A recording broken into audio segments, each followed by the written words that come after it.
स्वर्ग का राज निकट है संभालो, मन फिरा लो, मन फिरा.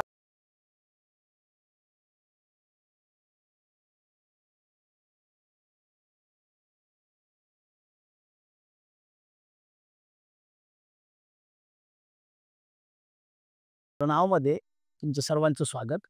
प्रियजन हो, आज आता आपण एका पवित्र शास्त्रामधल्या एका विशिष्ट आणि खूप छान विषयाकडे पाहणार आहोत आणि तो सर्वांच्या जीवाभावाचा विषय आहे.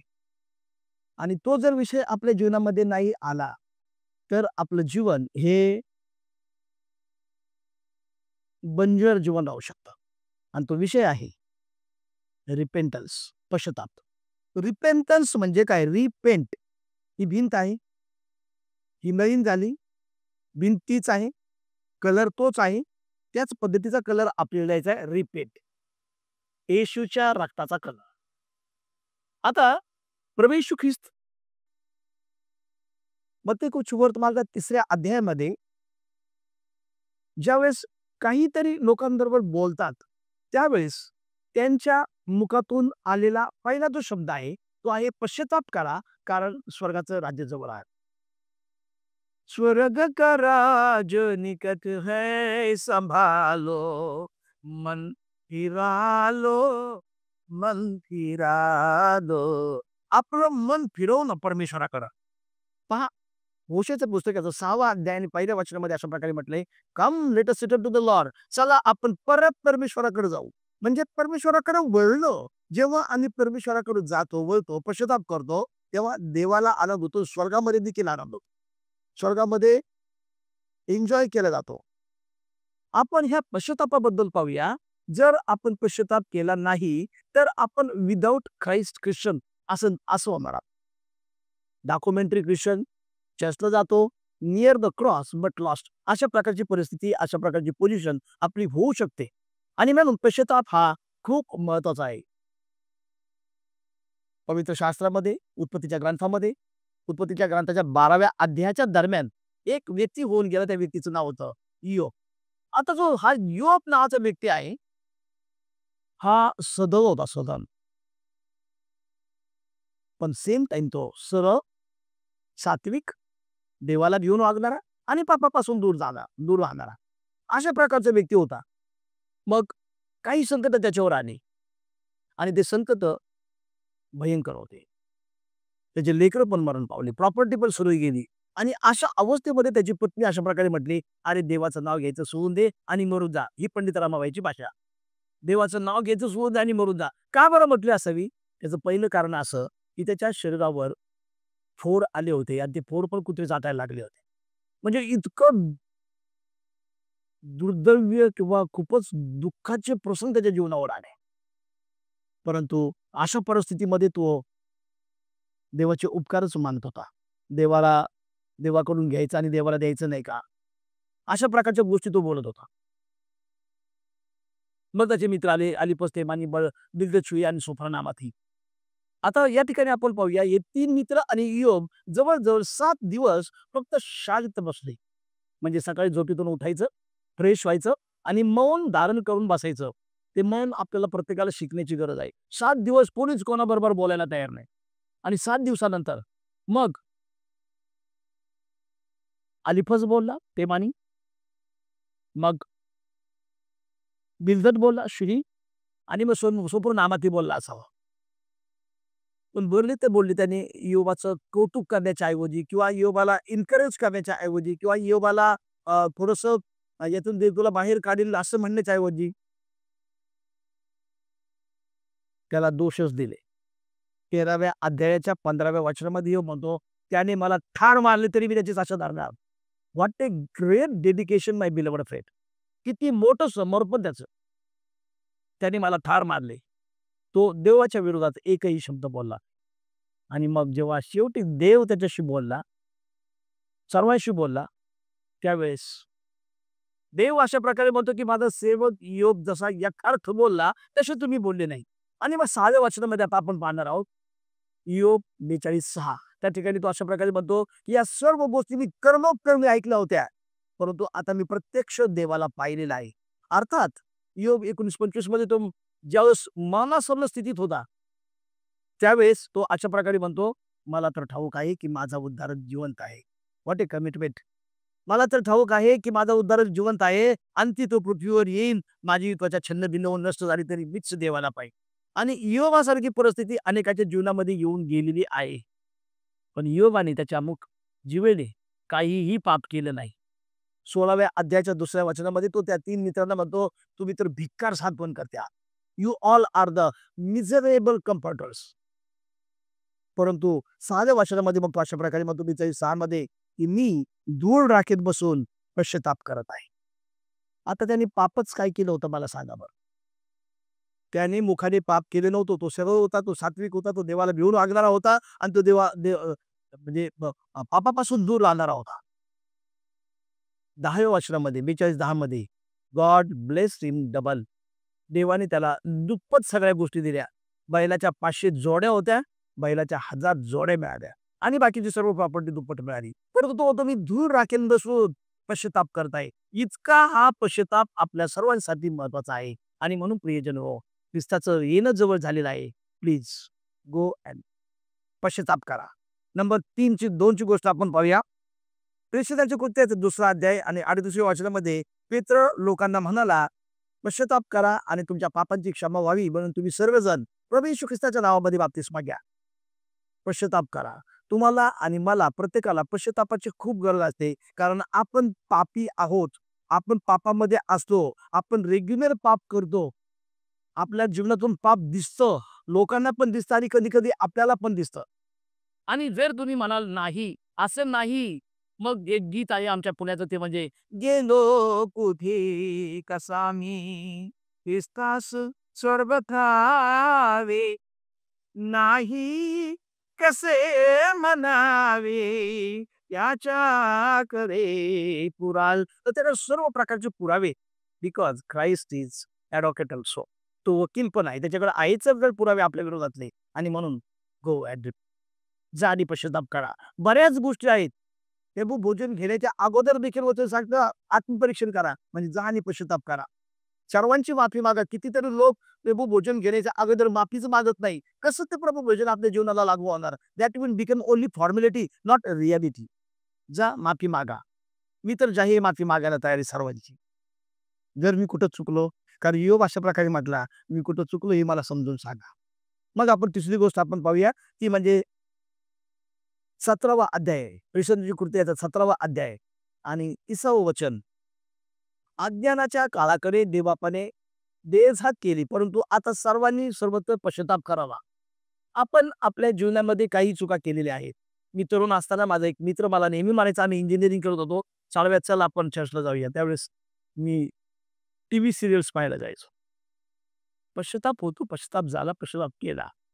परंतु त्या काळाकडं देवबापाने बेळझाक केली आणि देवाचं वचन असं सांगतं, आता सर्वांनी सर्वत्र पश्चाताप करावा. तुम्ही कोणत्याही पोझिशनला असाल, तुम्ही पास्टर आहात, तुम्ही सीनियर पास्टर आहात, तुम्ही अपोस्टल आहात, तुम्ही इव्हेंजलिस्ट आहात, तुम्ही मिशनरी आहात, तुम्ही पोप आहात, तुम्ही फादर आहात, डी-एस आहात, बिशप आहात, पश्चाताप. पश्चाताप करा, कारण स्वर्गाचं राज्य जवळ आलेलं आहे. पश्चाताप करा, कारण सर्वांनी सर्वत्र पश्चाताप करावा, कारण अज्ञानाच्या काळाकडे देवाने आता डोळे झाक केलेले आहे. परंतु आता पश्चाताप करावा. आपण सर्वजण पश्चाताप करूया. पश्चाताप करणं म्हणजे वळणं. The word of God says in the book of Luke chapter 17 verses 15 that then he came to his sense. 17, he says he came to his sense and he said 15:17 he said I will go to my father's house. त्याने पश्चाताप केला. मी माझ्या बापाच्या घरी जाईल आणि ज्यावेळेस मी माझ्या बापाच्या घरी जाईल रिपेंट त्याचा रिपेंट झाला, तो रिटर्न झाला, त्याला रेस्टोरेशन मिळालं, त्याची रिइस्टॅब्लिशमेंट झाली. म्हणजे हे रिपेंट काय करतं? रिपेंट आम्हाला रिटर्न जायला, बापाच्या घरी जायला मजबूर करतं किंवा आपलं ते मार्ग मजबूर म्हणण्यापेक्षा मार्ग खुला करतं आणि बापाच्या घरी गेल्यानंतर आपले रेस्टोरेशन होतं आणि रिइस्टॅब्लिशमेंट होते. आणि मग अजून एक वचन आपण वाचूया ते म्हणजे प्रगती करायचं पुस्तकाचं 3रा अध्याय 3रं वचन. म्हणून तू जसे स्वीकारलेस, ऐकलेस तसे कर व पश्चाताप कर. जागृत राहा, कारण तो चोरासारखा येणार आहे. प्रभू येशू ख्रिस्त चोरासारखा येईल. इब्री 10:37 मध्ये अशा प्रकारे म्हटलेलं आहे, की येणारा येईल आणि तो उशीर करणार नाही. कारण वेळ अगदी थोडा राहिलेला आहे. होय, वेळ थोडा राहिलेला आहे. सध्याला युद्धाचं अवया आपण ऐकत आहोत. सध्याला भूकंप होत आहे ते आपण ऐकत आहोत. सध्याला तिमोथेचं पत्र आहे 3रा अध्याय त्यामध्ये शेवटच्या काळी माणसे कसे-कसे बनतील त्याची प्रचिती आपण पाहत आहोत. मी स्वतः तुम्हाला साक्ष देऊ इच्छितो, की एक 30 एक वर्षापूर्वी सर्व नातेवाईकांमध्ये, लोकांमध्ये खूप प्रेम होतं. आता फक्त हेट्रेट आणि हेट्रेट आहे. हा याची प्रॉपर्टी खातो तर त्याची प्रॉपर्टी खातो. हा याच्या विरोधात बोलतो आणि तो त्याच्या विरोधात विनाकारण बोलतो. विरोधक एकमेकांचे वाढलेत, शत्रू वाढलेत. का? कारण हे शेवटचे दिवस आहेत. तो चोरासारखा येईल. म्हणून पश्चाताप कर. प्रगटीकरण 3:3 पश्चाताप कर. आज येशूचा तू स्वीकार कर. पश्चाताप कर मानवा. तुम्हाला आणि मला रिटर्न होणं त्या उद्धारपुत्राप्रमाणे पश्चाताप करणं खूप गरजेचं आहे. आणि असं कोणी म्हणू शकत नाही, मी पापी नाही. नाही, आपण पापी आहोत. पुष्कळ प्रियजन चर्चला सुद्धा जात नाहीत. पुष्कळ प्रियजन दशमांश अर्पण जे काही देवाचा भाग आहे कैसराचा ते कैसराला आणि देवाचं ते देवाला ते पण करत नाही. बायबल वाचन त्या नावाने पण बोंबाबोंब. पुष्कळ वेळेस काही लोक मला रेफरन्ससाठी फोन करतात, की हा रेफरन्स कुठं आणि तो रेफरन्स कुठं. एकदा मी अ, त्या एका व्यक्तीला, मोठ्या व्यक्तीला, वकील व्यक्तीला रेफरन्स सांगितला. तरच माझे मेंटॉर सर पुढेच बसले होते. मला म्हटले, "पाहिजे तू त्यांना व्हिटॅमिन मिनरलच्या गोळ्या देऊ नको. त्यांना पवित्र शास्त्रामध्ये शोधायला लाव." बरोबर आहे. Study thyself. आपण पंथशास्त्राचा अभ्यासच करत नाही. असे एक ना अनेक खूप प्रकारचे पाप करतो. आणि वरून चर्चमध्ये जाऊन गाणी गायला तयार, चर्चमध्ये जाऊन बायबल वाचायला तयार, चर्चमध्ये जाऊन प्रभुभोजन द्यायला तयार, चर्चमध्ये जाऊन लोकांना दाखवायला की मी खूप काहीतरी आहे. काही नाही, काही नाही. Go and repeat. Repentance is the best degree of the life. Yes, I am forgiven. Yes, I am repented. आणि मग प्रगतीकरणाचं पुस्तक याचा 3रा अध्याय आणि 19व्या वचनामध्ये आस्था बाळग, मी झेलस, आस्था बाळग अँड रिपेट, पश्चाताप कर. प्रगतीकरणामध्ये पण सांगितले पुन्हा एक वार 3:3 आणि 3:19 मध्ये आस्था बाळग means be zealous and repent. आस्था बाळग आणि पश्चाताप कर. प्रभू प्रत्येक वेळेस पश्चाताप करायला का बरं लावतोय? याचं कारण असं की आपण पतित मानव आहोत आणि आपण छोट्या-मोठ्या बाबतीत चुका करतोच का? आपल्याकडं खूप पैसा आला, सेवेमध्ये पण खूप पैसा आला. परंतु यहोशुआचा ग्रंथ याचा पहिला अध्याय 14व्या वचनामध्ये सांगितलं, की जे भाऊबंद तुझे सक्षम नाही त्यांना कुमक पाठव. मग आपण किती लोकांना कुमक पाठवली? नाही पाठवली. मग पापात आहोत. याकोबाच्या पत्रामध्ये सांगितलं, की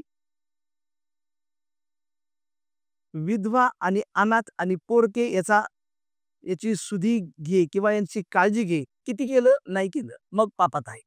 म्हणून पश्चाताप कर. ॲट लीस्ट पश्चाताप कर. प्रभू माझं इथं चुकलेलं आहे. देवबापाने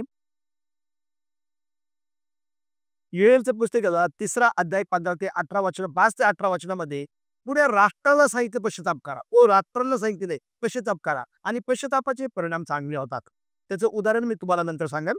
त्यानंतर मग स्तोत्र 51:10 मध्ये दावीद राजाने इंटरनल पश्चाताप केला.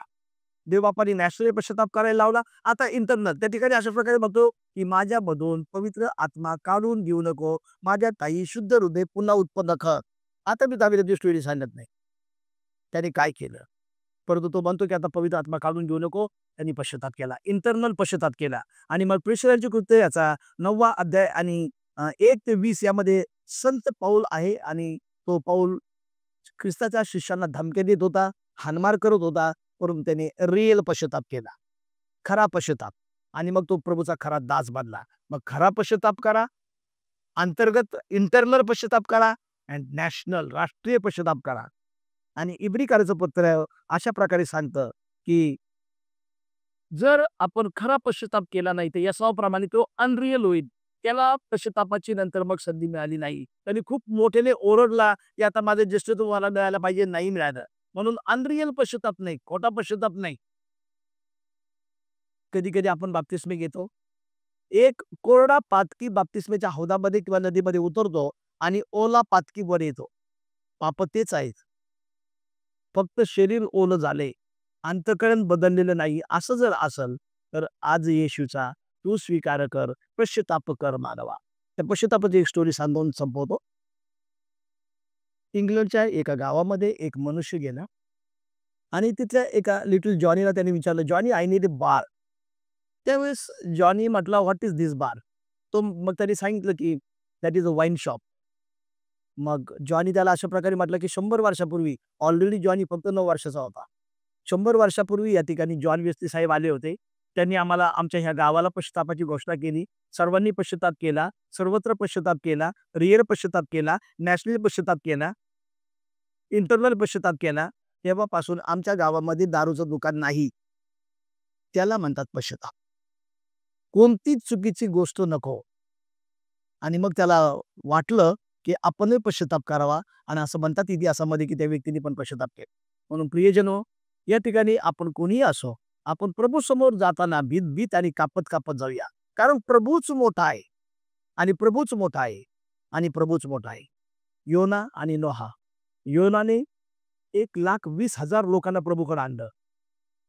तरी त्याने अवज्ञाच केली होती आणि नोहाने 120 वर्ष शुभवर्तमान सांगून एकही व्यक्ती ख्रिस्ताकडे येऊ शकला नाही. तो सरळ सात्विक देवाला भिवून वागला आणि पापापासून दूर राहणारा होता. ना तर योना श्रेष्ठ आहे, ना तर नोहा श्रेष्ठ आहे. जो पश्चात्तापाची बुद्धी देतो तो श्रेष्ठ आहे. चला आपण पश्चात्ताप करूया. God bless you.